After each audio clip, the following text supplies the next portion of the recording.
सूरज की किरणें अभी अभी बारिश की आखिरी बूंदों को सोख रही थी। गांव की गलियों में पानी की छोटी छोटी नदियां बह रही थी और हवा में मिट्टी की सौंधी खुशबू घुली हुई थी। 10 साल की मीरा अपने लाल रेनकोट में बाहर निकली। उसके जूते कीचड़ में धंस रहे थे, लेकिन उसका मन उड़ने को बेताब था। वो हमेशा बारिश के बाद कुछ खास ढूंढती, कोई चमकदार कंचा, कोई टूटा हुआ शीशा या कोई ऐसी चीज जो सिर्फ उसकी हो। आज उसकी नजर एक पत्थर पर पड़ी। वो नदी किनारे कीचड़ में आधा दबा था। साधारण पत्थर नहीं, हर तरफ से 7 रंग चमक रहे थे, जैसे कोई छोटा सा इंद्रधनुष उसमें कैद हो। मीरा ने झुककर उसे उठाया। पत्थर गर्म था, जैसे अभी अभी सूरज में तपा हो। उसने उंगलियों से मिट्टी साफ की। जैसे ही उसकी हथेली पूरी तरह पत्थर को छू पाई, एक झटका सा लगा। दुनिया घूम गई। हवा ने उसे उठा लिया। उसके पैर जमीन से उखड़ गए। वो चीखी, लेकिन आवाज बादलों में गुम हो गई। जब आंखें खोली तो वो बादलों पर खड़ी थी। नीचे धरती दूर, बहुत दूर दिख रही थी, जैसे कोई हरा नीला कालीन। चारों तरफ सफेद फाहे उड़ रहे थे। दूर एक महल चमक रहा था, बादल का बना, लेकिन दीवारें इंद्रधनुषी रोशनी से रंगी हुई।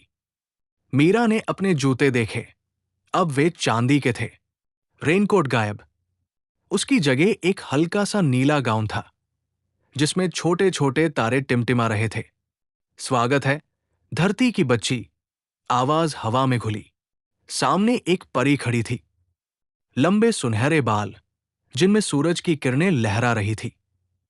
उसकी आंखें नीली थी, लेकिन बीच में इंद्रधनुष की पतली रेखा। उसने मुस्कुराते हुए कहा, मैं हूं रानी इंद्रा। तुम्हारा पत्थर हमें बुलावा भेजता है। मीरा की जीभ लड़खड़ा गई। मैं तो बस खेल रही थी। खेल ही तो जीवन है, रानी ने हंसते हुए कहा। चलो, मैं तुम्हें इंद्रधनुष का राज दिखाती हूं। वो मीरा का हाथ थाम कर उड़ चली।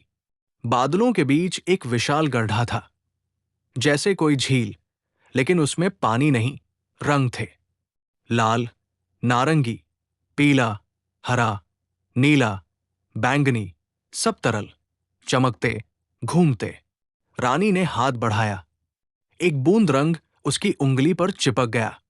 उसने हवा में छोड़ा। बूंद फैल गई, एक पतली धारी बनी। फिर दूसरी, तीसरी। एक छोटा सा इंद्रधनुष हवा में लहराने लगा। ये रंग बादलों के आंसू है, रानी ने कहा। जब सूरज बारिश के बाद झांकता है, तो हम इन्हें हवा में छोड़ते हैं। धरती वाले इसे इंद्रधनुष कहते हैं। मीरा ने रंगों को छुआ। वे ठंडे थे, लेकिन जीवंत। उसने लाल रंग की बूंद उठाई। वो उसकी हथेली पर नाचने लगी। क्या मैं भी बना सकती हूं?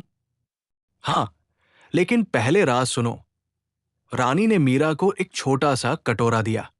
इंद्रधनुष तभी बनता है जब 7 रंग एक साथ हों। अगर एक भी गायब हुआ, तो सिर्फ धूप और बारिश रह जाएंगी, इंद्रधनुष नहीं। तभी बादल काले हो गए। हवा ठंडी पड़ गई। दूर से गुर्राहट आई। रानी का चेहरा सख्त हो गया। वो आ गया, काले बादल का राक्षस। उसका शरीर काले धुएं का बना था, आंखें जलती हुई कोयले की तरह। उसके हाथ लंबे, पंजे तेज। वो चिल्लाया, रंग मेरे हैं। उसने एक झपट्टा मारा। लाल रंग की पूरी झील उसकी मुट्ठी में समा गई। फिर नारंगी, फिर पीला। राक्षस हंसा। उसकी हंसी में आग थी। रानी ने मीरा को पीछे धकेला। पत्थर, उसकी शक्ति याद है? मीरा ने जेब टटोली। पत्थर अभी भी था, गर्म। उसने उसे कसकर पकड़ा। उसकी चमक बढ़ गई। 7 रंग उसमें से निकलने लगे, जैसे सूरज की किरणें। मीरा ने आंखें बंद की। उसने सोचा, लाल सेब की तरह, नारंगी संतरे की, पीला आम की, हरा पत्तों की, नीला समंदर की, बैंगनी अंगूर की। उसने पत्थर को हवा में उठाया। रंग फूट पड़े। लाल राक्षस के हाथ से छूटकर झील में लौटा। नारंगी, पीला, हरा, सब वापस। राक्षस चीखा। उसने मीरा की ओर झपट्टा मारा, लेकिन रंगों की दीवार बन गई।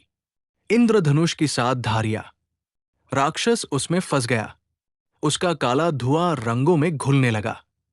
वो छोटा होता गया, छोटा होता गया, आखिर एक काला पत्थर बनकर जमीन पर गिरा। रानी ने सांस ली। तुमने कर दिखाया। मीरा ने मुस्कुराते हुए कहा, अब इंद्रधनुष हमेशा रहेगा? हां, लेकिन एक शर्त पर। रानी ने पत्थर मीरा की ओर बढ़ाया। ये पत्थर अब तुम्हारा है। जब भी रंग कमजोर पड़े, तुम इसे छूना। ये हमें बुलाएगा। मीरा ने पत्थर लिया। दुनिया फिर घूमी। वो वापस नदी किनारे थी। बारिश रुक चुकी थी। सूरज पूरी तरह निकल आया था। आकाश में एक विशाल इंद्रधनुष था, दोनों सिरों तक। गांव के बच्चे चिल्ला रहे थे। मीरा ने जेब में पत्थर रखा। वो गर्म था, लेकिन अब शांत। उस दिन से हर बारिश के बाद इंद्रधनुष दिखता। कभी 2, कभी 3। लोग कहते, आज मीरा की बारिश हुई। मीरा मुस्कुराती। उसे पता था, बादलों की परी रानी और उसका पत्थर हमेशा उसके साथ है। और काला पत्थर, वो अभी भी नदी किनारे है। कोई उसे छूता नहीं, क्योंकि अब रंग जीत चुके हैं, हमेशा के लिए। ऐसी ही कहानी सुनने के लिए चैनल सब्सक्राइब करें।